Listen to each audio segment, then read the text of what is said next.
मेरा नाम जसपाल है। मैं अमरीका विच काम करदा सी। मैं पंजाब दा रहण वाला हाँ। मेरी ये कहानी रोंगटे खड़े कर देने वाली है, जिसनों सुन के तुसी हैरान हो जाओगे। जदों मैं 5 साल दा सी, उदों मेरे माँ बाप की एक कार एक्सीडेंट विच मौत हो गई। उस तो बाद मेरे वड्डे भरा ने मेरा ध्यान रखा, मैनू पढ़ाया लिखाया, इस काबिल बनाया कि अज मैं पढ़ लिख के अमरीका विच बहुत चंगी नौकरी कर रहा हाँ। हुण मेरा विआह हो चुका है। मेरी पत्नी का नाम काजल है। मेरा विआह 6 महीने पहला ही होया सी। मैं अपनी पसंद की कुड़ी नाल विआह किया सी। मेरे एक दोस्त का विआह सी ते इस विआह विच मैं काजल नूं पहली बार देखा सी। वो घट उम्र ते सुंदर होने दे नाल नाल बहुत ही शर्मीली कुड़ी सी ते इस गल ने मैनू उसका दीवाना कर दिता सी। मेरे माँ बाप तो नहीं सन, पर वड्डा भरा ते भाभी सी। जिवें ही मैं अपने भरा ते भाभी नूं काजल बारे दस्या तां मेरी भाभी बहुत खुश हुई ते कहण लगी, ये तां बहुत चंगी गल है, मैनू भी किसी का साथ मिल जाएगा ते तेरा घर भी वस जाएगा। चल चंगा है। मैं कुड़ी लभण दे झंझट तो भी बच गई। मैं अमरीका तो कुछ दिनों की छुट्टियां ते आया होया सी, क्योंकि मेरी नौकरी बाहर सी ते मैं सालों तो बाहर काम करया करदा सी। इसलिए मैं भाभी नूं कहा कि वो मेरी झट मंगनी ते पट विआह कर देण। मैं 2 सालों तो पहला इत्थे दोबारा वापस नहीं आ सकांगा। भाभी रिश्ता लैके काजल दे घर गई। काजल दे घर वाले भी राजी हो गए। इस तरह महीने के अंदर अंदर मेरा ते काजल का विआह हो गया ते वो मेरी दुल्हन बन के साडे घर चली आई। विआह की पहली रात ही मैं काजल ते पूरी तरह नाल अपना हक जता लिया सी ते नाल ही नाल उसनूं ये दस दिता सी कि मेरा वड्डा भरा मेरे बाप की जगह है ते उन्हां ने हमेशा ही मैनू अपनी औलाद की तरह ही समझा है। उन्हां ने मेरी हर जरूरत नूं ते हर जिद नूं पूरा किया है। इसलिए वो हमेशा मेरे वड्डे भरा की हर गल नूं मन्नेगी। उन्होंने शिकायत का कोई मौका नहीं देगी। विआह के 1 महीने बाद मेरिया छुट्टियां खत्म होईयां तां मैं टुटे दिल दे नाल उसनूं छड्ड के अमरीका चला गया। मैनू अपनी प्यारी पत्नी नूं छड्ड के इकल्ले जिंदगी गुजारन बारे सोचना भी एक मुश्किल एहसास जिहा लगदा सी ते मैनू ये समा गुजारना सी। मैनू 2 साल की जुदाई नूं हर सूरत विच बर्दाश्त करना सी। मैनू अमरीका आए महीना ही गुजरिया सी ते वो जदों भी मेरे नाल फोन ते गल करदी तड़फ तड़फ के रोन लगदी। उसकी रोंदी हुई आवाज़ सुन के मेरी जान निकल गई सी। मैं तुरंत पूछा, काजल की होया है, ऐदां क्यों रो रही है? वो हौली आवाज़ विच कहण लगी, तुसी घर वापस आ जाओ, तुहाडे तो बगैर इत्थे गुजारा नहीं, मेरा मन नहीं लगता। मैं उसनूं समझाउण लई कह दिंदा कि क्यों मन नहीं लगता, उत्थे भाभी ते भरा तां है ना तेरा ध्यान रखण लई। फिर भी वो रोंदी रहिंदी ते कहंदी, तुसी घर जल्दी वापस आ जाओ। मैनू लग्या शायद उसनूं मेरी याद आ रही है, इसलिए वो इदां दीयां गल्लां कर रही है। मैं उसनूं प्यार नाल समझाया कि मेरा इस तरह वापस आउणा आसान नहीं है, मेरी नौकरी ते फर्क पै सकदा है ते वो मेरे नाल दोबारा इस तरह की गल ना करे, क्योंकि मेरे लिए इस तरह उस तो दूर रह के वक्त कटना मुश्किल हो जाता है। मेरी गल सुन के वो चुप हो गई। फिर दोबारा उसने कदे भी वापस आने का जिक्र नहीं किया ते मैनू लग्या कि सब कुछ ठीक हो गया है। मैनू काजल ते घर की बहुत याद आ रही सी। मैं सोचा कि कुछ दिनों की छुट्टी लैके घर चला जाता हाँ। मैं अपने दफ्तर विच अर्जी लाई। मैनू छुट्टियां की मंजूरी मिल गई। मैं सोचा कि फोन करके नहीं दसांगा कि मैं घर वापस आ रहा हाँ। काजल नूं भी सरप्राइज देना चाहता सी, पर काजल की शक्ल देख के तां मैं खुद ही सरप्राइज हो गया सी। वो इदां पेश आ रही सी जिवें उसनूं मेरा आउणा चंगा नहीं लग्या, जां फिर मेरे होण ते उसनूं इत्थे कोई परेशानी होवे। काजल दे चेहरे दे अंदाज बहुत ही अजीब सी। भरा भी मैनू मिल के कुछ इदां दा ही पेश आया सी। भरा मैनू देख के खुश भी नहीं होया, बल्कि उन्होंने तो मैनू साफ साफ लफ्जां विच कहा सी कि तैनू इस तरह आउण दी की जरूरत सी। ਤੇਰੀਆਂ ਛੁੱਟੀਆਂ ਵਿੱਚ ਤਾਂ ਹਾਲੇ ਬਹੁਤ ਸਮਾਂ ਸੀ। ਮੈਨੂੰ ਤਾਂ ਲੱਗਿਆ ਸੀ ਕਿ ਮੇਰੀ ਪਤਨੀ ਤੇ ਮੇਰਾ ਭਰਾ ਮੈਨੂੰ ਦੇਖ ਕੇ ਬਹੁਤ ਖੁਸ਼ ਹੋਣਗੇ। ਉਹਨਾਂ ਦੇ ਅਜੀਬ ਸਵਾਲਾਂ ਤੇ ਮੈਂ ਬਹੁਤ ਹੈਰਾਨ ਹੋਇਆ ਤੇ ਭਰਾ ਨੂੰ ਕਿਹਾ ਕਿ ਮੇਰੀ ਸਿਹਤ ਠੀਕ ਨਹੀਂ ਸੀ। ਮੈਨੂੰ ਘਰ ਦੀ ਬਹੁਤ ਯਾਦ ਆ ਰਹੀ ਸੀ, ਇਸ ਲਈ ਮੈਂ ਕੁਝ ਦਿਨਾਂ ਲਈ ਵਾਪਸ ਆਇਆ ਹਾਂ। ਮੈਂ ਦੇਖਿਆ ਕਿ ਮੇਰੀ ਭਾਬੀ ਘਰ ਵਿੱਚ ਮੌਜੂਦ ਨਹੀਂ ਸੀ। ਕਾਜਲ ਨੇ ਮੈਨੂੰ ਦੱਸਿਆ ਕਿ ਭਾਬੀ ਦੀ ਸਿਹਤ ਠੀਕ ਨਹੀਂ ਹੈ, ਉਹ ਆਪਣੇ ਪੇਕੇ ਘਰ ਗਈ ਹੋਈ ਹੈ। ਇਹ ਸੁਣ ਕੇ ਮੈਂ ਬਹੁਤ ਪਰੇਸ਼ਾਨ ਹੋ ਗਿਆ ਸੀ। ਮੈਨੂੰ ਭਾਬੀ ਨਾਲ ਬਹੁਤ ਪਿਆਰ ਸੀ। ਮੈਂ ਉਹਨਾਂ ਨੂੰ ਮਿਲਣ ਦੀ ਗੱਲ ਕੀਤੀ ਤਾਂ ਭਰਾ ਨੇ ਮੈਨੂੰ ਰੋਕ ਲਿਆ ਤੇ ਕਹਿਣ ਲੱਗੇ, ਉਹ ਤੈਨੂੰ ਦੇਖੇਗੀ ਤਾਂ ਇੱਥੇ ਆਉਣ ਦੀ ਜਿੱਦ ਕਰੇਗੀ। ਉਸ ਦੀ ਸਿਹਤ ਬਹੁਤ ਖਰਾਬ ਹੈ, ਉਸ ਨੂੰ ਕੁਝ ਦਿਨ ਆਰਾਮ ਕਰਨ ਦੇ। ਕੁਝ ਦਿਨਾਂ ਬਾਅਦ ਮੈਂ ਉਸ ਨੂੰ ਖੁਦ ਵਾਪਸ ਲੈ ਕੇ ਆਵਾਂਗਾ। ਭਰਾ ਦੀ ਗੱਲ ਸੁਣ ਕੇ ਮੈਂ ਰੁਕ ਗਿਆ। ਕਾਜਲ ਹਰ ਸਮੇਂ ਘਰ ਦੇ ਕੰਮਾਂ ਵਿੱਚ ਹੀ ਲੱਗੀ ਰਹਿੰਦੀ ਸੀ ਤੇ ਜਦੋਂ ਰਾਤ ਨੂੰ ਕਮਰੇ ਵਿੱਚ ਆਈ ਤਾਂ ਉਸ ਦੇ ਅੰਦਾਜ਼ ਉਦਾਂ ਦੇ ਨਹੀਂ ਸਨ ਜਿਵੇਂ ਦੀ ਮੈਂ ਉਮੀਦ ਕਰ ਰਿਹਾ ਸੀ। ਬਹੁਤ ਸਮੇਂ ਬਾਅਦ ਮੈਂ ਉਸ ਕੋਲ ਵਾਪਸ ਆਇਆ ਸੀ ਤੇ ਉਹ ਬਿਲਕੁਲ ਨਾਰਮਲ ਹੀ ਪੇਸ਼ ਆ ਰਹੀ ਸੀ। ਨਾ ਹੀ ਉਸ ਦੇ ਅੰਦਰ ਜਜ਼ਬਾਤ ਦੀ ਕੋਈ ਤੜਫ ਸੀ, ਨਾ ਹੀ ਮਿਲਣ ਦੀ ਇੱਛਾ। ਉਹ ਮੇਰੇ ਕੋਲ ਆ ਕੇ ਅੱਖਾਂ ਬੰਦ ਕਰਕੇ ਲੇਟ ਗਈ, ਜਿਵੇਂ ਕਿ ਉਹ ਸੌਣਾ ਚਾਹੁੰਦੀ ਹੈ। ਸ਼ਾਇਦ ਉਹ ਮੇਰੇ ਨਾਲ ਕਿਸੇ ਗੱਲ ਤੋਂ ਨਾਰਾਜ਼ ਹੋਵੇ ਤੇ ਇਸ ਲਈ ਮੈਂ ਉਸ ਨੂੰ ਮਨਾਉਣ ਲਈ ਉਸ ਵੱਲ ਹੱਥ ਵਧਾਇਆ, ਪਰ ਉਸਨੇ ਤਾਂ ਬਹੁਤ ਆਸਾਨੀ ਨਾਲ ਮੇਰਾ ਹੱਥ ਪਰੇ ਕਰ ਦਿੱਤਾ ਤੇ ਇਹ ਕਹਿਣ ਲੱਗੀ ਕਿ ਮੈਂ ਬਹੁਤ ਥੱਕ ਗਈ ਹਾਂ, ਮੈਨੂੰ ਸੌਣ ਦਿਓ। ਇਹ ਕਹਿ ਕੇ ਉਸਨੇ ਕਮਰੇ ਦੀ ਲਾਈਟ ਬੰਦ ਕਰ ਦਿੱਤੀ। ਮੇਰੇ ਸਾਰੇ ਅਰਮਾਨ ਮਿੱਟੀ ਵਿੱਚ ਹੀ ਮਿਲ ਗਏ। ਮੈਂ ਖਾਮੋਸ਼ ਰਹਿ ਗਿਆ। ਜਿਸ ਔਰਤ ਲਈ ਮੈਂ ਆਪਣੀ ਨੌਕਰੀ ਖਤਰੇ ਵਿੱਚ ਪਾ ਕੇ ਵਾਪਸ ਆਇਆ ਸੀ, ਉਸ ਨੂੰ ਤਾਂ ਮੇਰੀ ਪਰਵਾਹ ਹੀ ਨਹੀਂ ਸੀ। ਜਿਸ ਅੰਦਾਜ਼ ਨਾਲ ਉਸਨੇ ਮੇਰਾ ਹੱਥ ਪਰੇ ਕੀਤਾ ਸੀ, ਮੇਰੇ ਦਿਲ ਨੂੰ ਬਹੁਤ ਤਕਲੀਫ ਪਹੁੰਚੀ ਸੀ। ਇਸ ਲਈ ਮੈਂ ਖੁਦ ਉਸ ਤੋਂ ਮੂੰਹ ਫੇਰ ਲਿਆ ਤੇ ਸੌਂ ਗਿਆ। ਪਰ ਅੱਧੀ ਰਾਤ ਨੂੰ ਮੈਨੂੰ ਐਵੇਂ ਮਹਿਸੂਸ ਹੋਇਆ ਜਿਵੇਂ ਕਾਜਲ ਬਿਸਤਰ ਤੋਂ ਉੱਠ ਕੇ ਬਾਹਰ ਚਲੀ ਗਈ ਹੋਵੇ। ਕਮਰੇ ਦੇ ਵਿੱਚ ਹੀ ਬਾਥਰੂਮ ਸੀ, ਫਿਰ ਉਹ ਬਾਹਰ ਕਿੱਥੇ ਗਈ ਸੀ? ਮੈਨੂੰ ਸਮਝ ਨਹੀਂ ਆਇਆ ਤੇ ਫਿਰ ਖਿਆਲ ਆਇਆ ਐਵੇਂ ਤਾਂ ਨਹੀਂ ਕਿ ਉਹ ਮੇਰੇ ਨਾਲ ਜ਼ਿਆਦਾ ਨਾਰਾਜ਼ ਹੋਵੇ ਤੇ ਇਸ ਲਈ ਕਮਰੇ ਤੋਂ ਬਾਹਰ ਨਿਕਲੀ ਹੋਵੇ। ਮੈਂ ਵੀ ਤਾਂ ਜਾਣਬੁੱਝ ਕੇ ਕਿੰਨੇ ਦਿਨਾਂ ਤੱਕ ਉਸ ਤੋਂ ਦੂਰੀ ਬਣਾ ਕੇ ਰੱਖੀ ਸੀ। ਮੈਂ ਵੀ ਉਸ ਦੇ ਪਿੱਛੇ ਕਮਰੇ ਤੋਂ ਬਾਹਰ ਨਿਕਲਿਆ ਤਾਂ ਉਹ ਮੈਨੂੰ ਭਰਾ ਦੇ ਕਮਰੇ ਵਿੱਚ ਜਾਂਦੀ ਦਿਖਾਈ ਦਿੱਤੀ। ਰਾਤ ਨੂੰ ਇਸ ਸਮੇਂ ਭਰਾ ਦੇ ਕਮਰੇ ਵਿੱਚ ਉਸ ਦਾ ਕੀ ਕੰਮ ਸੀ, ਜਦੋਂ ਕਿ ਭਾਬੀ ਵੀ ਘਰ ਵਿੱਚ ਨਹੀਂ ਸੀ? ਮੈਂ ਸੋਚ ਵਿੱਚ ਪੈ ਗਿਆ। ਮੈਨੂੰ ਆਪਣੇ ਭਰਾ ਤੇ ਕਾਜਲ ਦੋਵਾਂ ਤੇ ਹੀ ਬਹੁਤ ਭਰੋਸਾ ਸੀ, ਇਸ ਲਈ ਮੇਰੇ ਦਿਲ ਵਿੱਚ ਇੱਕ ਵਾਰ ਵੀ ਉਹਨਾਂ ਦੇ ਖਿਲਾਫ ਕੋਈ ਗੱਲ ਨਹੀਂ ਆਈ ਤੇ ਮੈਂ ਭਰਾ ਦੇ ਕਮਰੇ ਵੱਲ ਵਧਿਆ ਕਿ ਸ਼ਾਇਦ ਉਹ ਕਿਸੇ ਕੰਮ ਕਰਕੇ ਉੱਥੇ ਗਈ ਹੈ। ਪਰ ਕਮਰੇ ਦੇ ਦਰਵਾਜ਼ੇ ਤੇ ਪਹੁੰਚਦੇ ਹੀ ਇਦਾਂ ਲੱਗ ਰਿਹਾ ਸੀ ਜਿਵੇਂ ਮੇਰੇ ਪੈਰ ਜੰਜੀਰ ਨਾਲ ਬੰਨੇ ਗਏ ਹਨ। ਕਮਰੇ ਵਿੱਚੋਂ ਆ ਰਹੀਆਂ ਆਵਾਜ਼ਾਂ ਨੇ ਮੈਨੂੰ ਹਿਲਾ ਕੇ ਰੱਖ ਦਿੱਤਾ ਸੀ। ਮੈਂ ਸੋਚ ਵੀ ਨਹੀਂ ਸਕਦਾ ਸੀ ਕਿ ਮੇਰੀ ਪਤਨੀ ਮੇਰੇ ਪਿੱਛੇ ਇੰਨੀਆਂ ਘਟੀਆਂ ਹਰਕਤਾਂ ਵੀ ਕਰ ਸਕਦੀ ਹੈ। ਮੈਂ ਚਾਹੁੰਦਾ ਤਾਂ ਉਸੇ ਸਮੇਂ ਕਮਰੇ ਅੰਦਰ ਜਾ ਕੇ ਕਾਜਲ ਦੇ ਆਪਣੇ ਭਰਾ ਨੂੰ ਰੰਗੇ ਹੱਥ ਫੜ ਲੈਂਦਾ, ਪਰ ਐਦਾਂ ਕਰਨ ਨਾਲ ਹਰ ਰਿਸ਼ਤੇ ਤੋਂ ਵਿਸ਼ਵਾਸ ਟੁੱਟ ਜਾਂਦਾ। ਇਸ ਲਈ ਮੈਂ ਸਬਰ ਤੋਂ ਕੰਮ ਲਿਆ।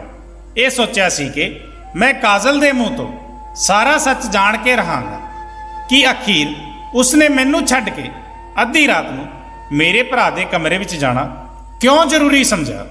ਮੈਂ ਵਾਪਸ ਆਪਣੇ ਕਮਰੇ ਵਿੱਚ ਆ ਕੇ ਬੈਠ ਗਿਆ ਤੇ ਕੁਝ ਦੇਰ ਬਾਅਦ ਜਦੋਂ ਕਾਜਲ ਵਾਪਸ ਆਈ ਤਾਂ ਮੈਨੂੰ ਜਾਗਦਾ ਹੋਇਆ ਦੇਖ ਕੇ ਉਸ ਦੇ ਚਿਹਰੇ ਦਾ ਰੰਗ ਉੱਡ ਗਿਆ। ਮੈਂ ਉਸ ਨੂੰ ਪੁੱਛਿਆ ਕਿ ਕਿੱਥੇ ਗਈ ਸੀ, ਤਾਂ ਉਹ ਘਬਰਾ ਕੇ ਕਹਿਣ ਲੱਗੀ, ਮੈਂ ਤਾਜ਼ਾ ਹਵਾ ਲੈਣ ਲਈ ਉੱਪਰ ਛੱਤ ਤੱਕ ਗਈ ਸੀ। ਉਸ ਦੇ ਝੂਠ ਨੇ ਮੇਰਾ ਸ਼ੱਕ ਯਕੀਨ ਵਿੱਚ ਬਦਲ ਦਿੱਤਾ, ਕਿਉਂਕਿ ਮੈਂ ਜਾਣ ਗਿਆ ਸੀ ਕਿ ਉਹ ਮੇਰੀਆਂ ਅੱਖਾਂ ਵਿੱਚ ਧੂੜ ਚੌਕ ਰਹੀ ਹੈ। ਪਰ ਮੇਰਾ ਭਰਾ ਐਦਾਂ ਕਿਵੇਂ ਕਰ ਸਕਦਾ ਸੀ? ਉਹ ਤਾਂ ਮੇਰਾ ਸਕਾ ਭਰਾ ਹੈ, ਜਿਸ ਨੂੰ ਮੈਂ ਆਪਣੇ ਬਾਪ ਦਾ ਦਰਜਾ ਦੇ ਰੱਖਿਆ ਸੀ ਤੇ ਮੇਰਾ ਭਰਾ ਆਪਣੀ ਪਤਨੀ ਨੂੰ ਬਹੁਤ ਪਿਆਰ ਕਰਦਾ ਸੀ। ਉਹ ਕਦੇ ਆਪਣੀ ਪਤਨੀ ਨੂੰ ਧੋਖਾ ਨਹੀਂ ਦੇ ਸਕਦਾ ਸੀ। ਤਾਂ ਫਿਰ ਅੱਧੀ ਰਾਤ ਨੂੰ ਮੇਰੀ ਪਤਨੀ ਤੇ ਉਹਨਾਂ ਵਿਚਾਲੇ ਕੀ ਚੱਲ ਰਿਹਾ ਸੀ? ਮੇਰੀ ਭਾਬੀ ਆਪਣੇ ਮਾਂ-ਬਾਪ ਦੇ ਘਰ ਕਿਉਂ ਗਈ ਹੋਈ ਸੀ, ਜਦੋਂ ਕਿ ਅੱਜ ਤੱਕ ਮੈਂ ਭਾਬੀ ਨੂੰ ਕਦੇ ਵੀ ਆਪਣੇ ਮਾਂ-ਬਾਪ ਦੇ ਘਰ ਰਹਿੰਦੇ ਹੋਏ ਨਹੀਂ ਦੇਖਿਆ ਸੀ। ਮੇਰੇ ਅੰਦਰ ਇੱਕ ਤੂਫਾਨ ਚੱਲ ਰਿਹਾ ਸੀ ਤੇ ਇਸ ਤੂਫਾਨ ਨੂੰ ਇਸ ਸਮੇਂ ਹੀ ਬੰਦ ਕਰਵਾਉਣਾ ਸੀ। ਜਦੋਂ ਤੱਕ ਸੱਚਾਈ ਪੂਰੀ ਤਰ੍ਹਾਂ ਖੁੱਲ੍ਹ ਕੇ ਮੇਰੇ ਸਾਹਮਣੇ ਨਹੀਂ ਆ ਜਾਂਦੀ। ਮੈਂ ਪੂਰੇ 3 ਮਹੀਨੇ ਇੱਥੇ ਨਹੀਂ ਸੀ ਤੇ ਉਹਨਾਂ 3 ਮਹੀਨਿਆਂ ਵਿੱਚ ਮੇਰੇ ਪਿੱਛੇ ਇੱਥੇ ਕੀ ਕੁਝ ਹੋਇਆ ਸੀ, ਇਹ ਸਭ ਕੁਝ ਦੇਖਦੇ ਦੇਖਦੇ ਮੈਨੂੰ 15 ਦਿਨ ਗੁਜ਼ਰ ਗਏ। ਮੈਨੂੰ ਇਹ ਸਭ ਕੁਝ ਜਾਣਨਾ ਸੀ, ਪਰ ਉਸ ਤੋਂ ਪਹਿਲਾਂ ਮੈਨੂੰ ਆਪਣੀ ਪਤਨੀ ਨੂੰ ਆਪਣੇ ਭਰਾ ਦੇ ਕਮਰੇ ਵਿੱਚ ਜਾਣ ਤੋਂ ਰੋਕਣਾ ਸੀ।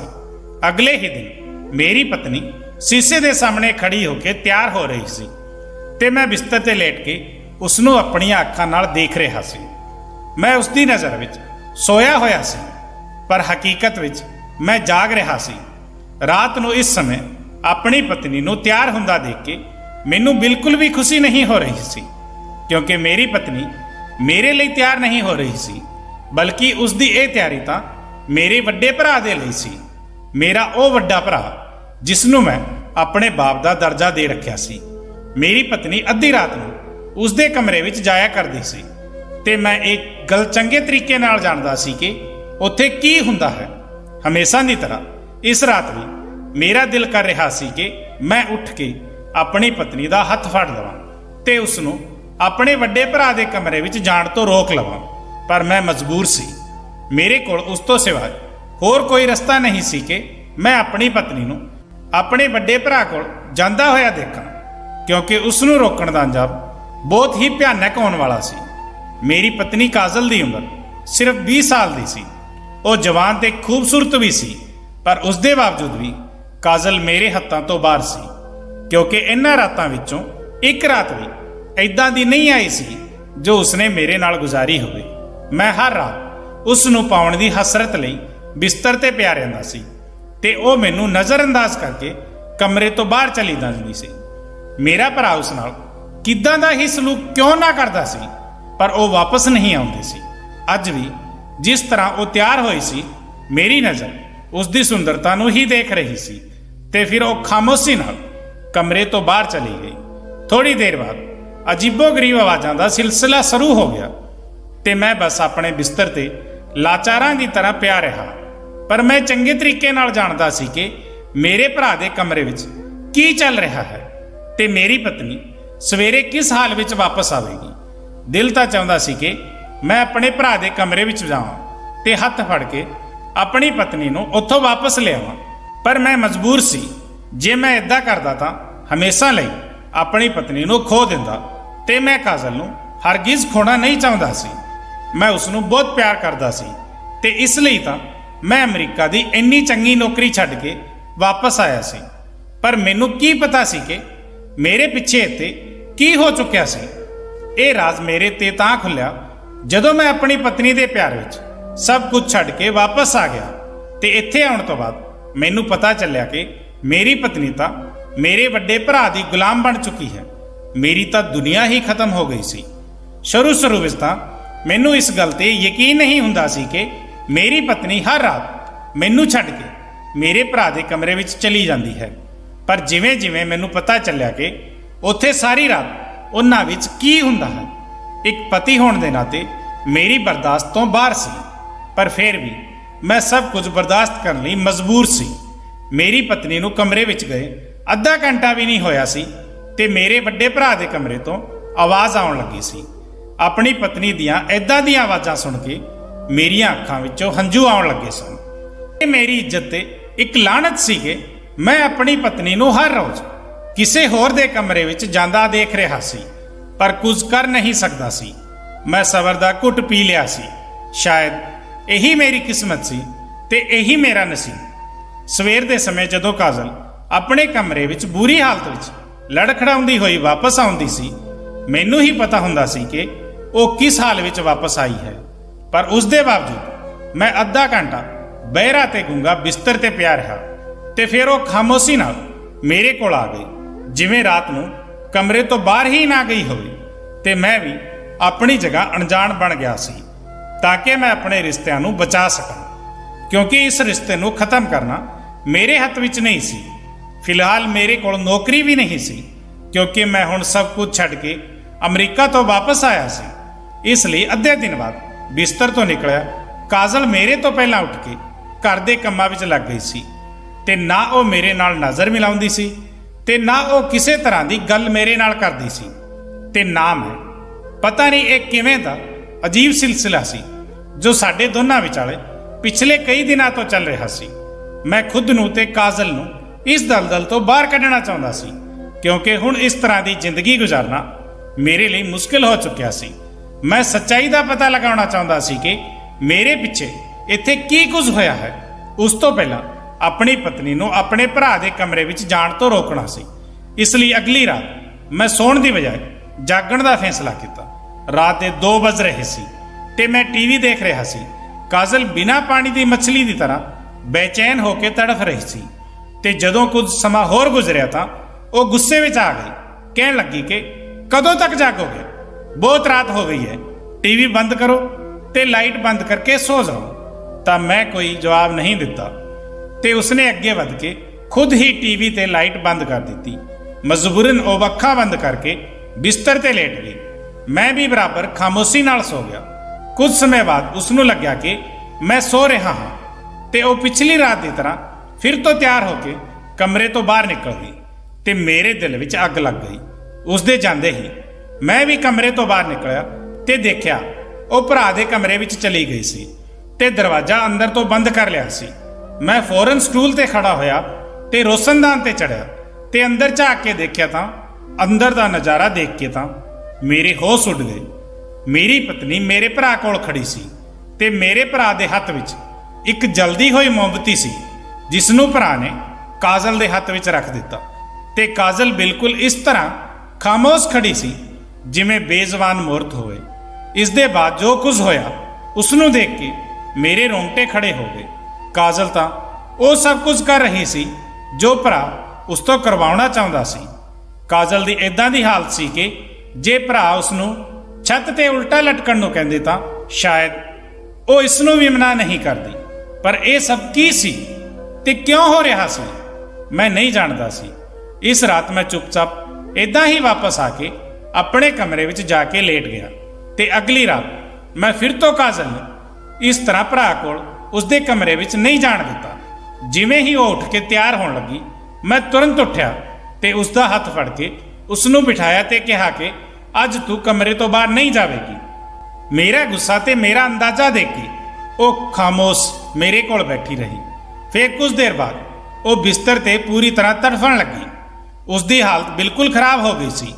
ਫਿਰ ਮੇਰੀ ਬਾਂਹ ਤੇ ਝੂਲ ਗਈ। ਇਦਾਂ ਲੱਗ ਰਿਹਾ ਸੀ ਜਿਵੇਂ ਉਹ ਕੁਝ ਹੀ ਪਲ ਦੀ ਮਹਿਮਾਨ ਹੋਵੇ। ਮੈਂ ਪੂਰੀ ਤਰ੍ਹਾਂ ਨਾਲ ਘਬਰਾ ਗਿਆ ਤੇ ਜ਼ੋਰ-ਜ਼ੋਰ ਦੀ ਚੀਕਣ ਲੱਗਾ। ਮੇਰੀ ਆਵਾਜ਼ ਸੁਣ ਕੇ ਮੇਰਾ ਭਰਾ ਕਮਰੇ ਤੋਂ ਨਿਕਲ ਕੇ ਮੇਰੇ ਕੋਲ ਚਲਿਆ ਆਇਆ ਤੇ ਕਾਜਲ ਦੀ ਇਹ ਹਾਲਤ ਦੇਖ ਕੇ ਮੈਨੂੰ ਕਹਿਣ ਲੱਗਾ ਕਿ ਇਸ ਨੂੰ ਮੇਰੇ ਕਮਰੇ ਵਿੱਚ ਲਿਜਾ ਕੇ ਲਿਟਾ ਦੇ। ਭਰਾ ਦੀ ਆਵਾਜ਼ ਸੁਣ ਕੇ ਮੈਂ ਗੁੱਸੇ ਵਿੱਚ ਕਿਹਾ ਕਿ ਕਾਜਲ ਦੀ ਹਾਲਤ ਇੰਨੀ ਖਰਾਬ ਹੈ, ਤੁਹਾਡੇ ਕਮਰੇ ਵਿੱਚ ਕਿਉਂ ਲੈ ਕੇ ਜਾਵਾਂ? ਮੈਂ ਇਸ ਨੂੰ ਹਸਪਤਾਲ ਲੈ ਕੇ ਜਾਣਾ ਹੈ। ਭਰਾ ਕਹਿਣ ਲੱਗਾ, ਇਸ ਦਾ ਇਲਾਜ ਮੇਰੇ ਕਮਰੇ ਵਿੱਚ ਹੈ, ਨਾ ਕਿ ਹਸਪਤਾਲ। ਮੈਂ ਜੋ ਕਹਿ ਰਿਹਾ ਹਾਂ ਤੂੰ ਉਹ ਕਰ। ਉਹਨਾਂ ਦਾ ਗੁੱਸਾ ਇੰਨਾ ਸਖਤ ਸੀ ਕਿ ਮੈਂ ਕਾਜਲ ਨੂੰ ਉਹਨਾਂ ਦੇ ਕਮਰੇ ਵਿੱਚ ਲੈ ਗਿਆ ਤੇ ਉਹਨਾਂ ਦੇ ਬਿਸਤਰ ਤੇ ਲੇਟਾ ਦਿੱਤਾ। ਮੈਨੂੰ ਕਮਰੇ ਤੋਂ ਬਾਹਰ ਜਾਣ ਦਾ ਹੁਕਮ ਦਿੱਤਾ ਅਤੇ ਪਤਾ ਨਹੀਂ ਖੁਦ ਉਸ ਦੇ ਨਾਲ ਕਮਰੇ ਵਿੱਚ ਬੰਦ ਹੋ ਕੇ ਕੀ ਕਰਨ ਲੱਗਿਆ। ਪਰ ਕੁਝ ਦੇਰ ਬਾਅਦ ਜਦੋਂ ਕਾਜਲ ਉਹਨਾਂ ਦੇ ਕਮਰੇ ਤੋਂ ਨਿਕਲੀ ਤਾਂ ਪਹਿਲਾਂ ਦੀ ਤਰ੍ਹਾਂ ਬਿਲਕੁਲ ਠੀਕ ਸੀ। ਉਸ ਨੂੰ ਠੀਕ ਠਾਕ ਦੇਖ ਕੇ ਮੈਂ ਵੀ ਹੈਰਾਨ ਸੀ, ਖੁਸ਼ ਵੀ ਸੀ। ਭਰਾ ਨੇ ਉਸ ਨਾਲ ਐਦਾਂ ਦਾ ਕੀ ਕੀਤਾ? ਜੋ ਕੁਝ ਮੈਂ ਪਿਛਲੀ ਰਾਤਾਂ ਨੂੰ ਆਪਣੀਆਂ ਅੱਖਾਂ ਨਾਲ ਦੇਖਿਆ ਸੀ, ਉਹ ਸਾਰੀਆਂ ਗੱਲਾਂ ਯਕੀਨ ਕਰਨ ਵਾਲੀਆਂ ਤਾਂ ਨਹੀਂ ਸੀ, ਪਰ ਜੋ ਅੱਜ ਹੋਇਆ ਸੀ ਉਸਨੇ ਮੇਰੇ ਹੋਸ਼ ਹੀ ਉਡਾ ਦਿੱਤੇ। ਮੈਂ ਬਹੁਤ ਹੀ ਜ਼ਿਆਦਾ ਡਰ ਗਿਆ ਸੀ। ਕਾਜਲ ਨੂੰ ਤਕਲੀਫ ਵਿੱਚ ਦੇਖਣਾ ਮੇਰੇ ਲਈ ਬਹੁਤ ਮੁਸ਼ਕਲ ਸੀ ਅਤੇ ਫਿਰ ਹਰ ਗੁਜ਼ਰਦੀ ਰਾਤ ਨਾਲ ਮੈਨੂੰ ਅਹਿਸਾਸ ਹੋਇਆ ਕਿ ਮੈਂ ਜਿਸ ਰਾਤ ਨੂੰ ਭਰਾ ਦੇ ਕਮਰੇ ਤੋਂ ਜਾਣ ਤੋਂ ਰੋਕਦਾ ਸੀ, ਉਸ ਦੀ ਹਾਲਤ ਇਦਾਂ ਹੀ ਵਿਗੜ ਜਾਂਦੀ ਸੀ। ਮੈਨੂੰ ਵਾਪਸ ਆਏ 20 ਦਿਨ ਹੋ ਚੁੱਕੇ ਸਨ। ਮੈਂ ਇਹ ਸਭ ਕੁਝ ਦੇਖ ਕੇ ਵੀ ਅਣਜਾਣ ਬਣਿਆ ਰਹਿੰਦਾ। ਜੇ ਮੇਰੀ ਜਗ੍ਹਾ ਕੋਈ ਹੋਰ ਹੁੰਦਾ ਤਾਂ ਸਿੱਧਾ ਆਪਣੇ ਭਰਾ ਦਾ ਗਿਰੇਬਾਨ ਫੜਦਾ ਤੇ ਫਿਰ ਆਪਣੀ ਪਤਨੀ ਨੂੰ ਵੀ ਕਚਹਿਰੀ ਵਿੱਚ ਖੜਾ ਕਰ ਦਿੰਦਾ। ਪਰ ਮਸਲਾ ਇਹ ਸੀ ਕਿ ਮੈਂ ਰਿਸ਼ਤਿਆਂ ਨੂੰ ਖੋਣ ਤੋਂ ਡਰਦਾ ਸੀ। ਮਾਂ-ਬਾਪ ਦੇ ਚਲੇ ਜਾਣ ਤੋਂ ਬਾਅਦ ਮੇਰਾ ਵੱਡਾ ਭਰਾ ਹੀ ਮੇਰੇ ਲਈ ਸਭ ਕੁਝ ਸੀ ਤੇ ਕਾਜਲ ਵੀ ਮੇਰਾ ਪਿਆਰ ਤੇ ਮੇਰੀ ਜ਼ਿੰਦਗੀ ਸੀ।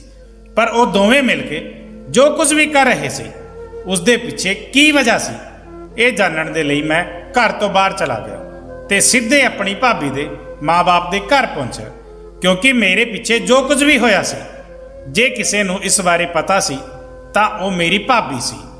ਜਦੋਂ ਮੈਂ ਭਾਬੀ ਦੇ ਦਰਵਾਜ਼ੇ ਤੇ ਗਿਆ ਤੇ ਮੈਂ ਉਹਨਾਂ ਦਾ ਦਰਵਾਜ਼ਾ ਖੜਕਾਇਆ, ਭਾਬੀ ਨੇ ਦਰਵਾਜ਼ਾ ਖੋਲ੍ਹਿਆ ਤੇ ਉਹ ਮੈਨੂੰ ਦੇਖ ਕੇ ਪਹਿਲਾਂ ਤਾਂ ਹੈਰਾਨ ਹੋਈ, ਫਿਰ ਮੇਰਾ ਖੁਸ਼ੀ ਨਾਲ ਹੱਥ ਫੜ ਕੇ ਮੈਨੂੰ ਆਪਣੇ ਘਰ ਦੇ ਅੰਦਰ ਲੈ ਗਈ ਤੇ ਕਹਿਣ ਲੱਗੀ, ਮੈਂ ਤੈਨੂੰ ਬਹੁਤ ਯਾਦ ਕੀਤਾ।